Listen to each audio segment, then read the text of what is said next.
ఉంటే ఈశ్వరుడు సంతానమును ఇయ్యడు. నన్ను భర్తని చేసుకో అంటే అర్థం ఏంటో తెలుసా అండి? ఈశ్వరుడు ఉన్నాడని నువ్వు నమ్ము. భర్త భార్య పిల్లలు కలగలేదని బెంగ పెట్టుకోకు, నన్ను లోపల నమ్మమ్మా, నీకు కొడుకు పుడతాడు, బెంగ పెట్టుకోకు అని ఆయన ఇచ్చిన అభయం లోకానికి. అది ఒక ఆవిడ అడిగింది. ఆవిడేదో 2 గర్భిణి, 9 నెలల గర్భిణి. ఆవిడ ఎవరు అడ్డొచ్చినా ఓ మీరు పడకండి మీరు పడకండి మీరు పడకండి అంటుంది. సహజం కదా.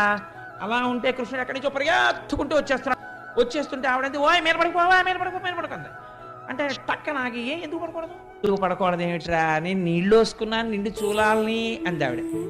నువ్వు చూలాలు ఎలా అయ్యావు అన్నాడు ఆయన. ఆవిడ వచ్చి ఇదే చెప్పింది. ఇలా ఎవరైనా పిల్లలు అడిగారా, ఏమిటమ్మా పిల్లాడు అడగడం అని అడిగారు. అడిగితే ఇందులో రహస్యం ఏమిటో తెలుసా అండి?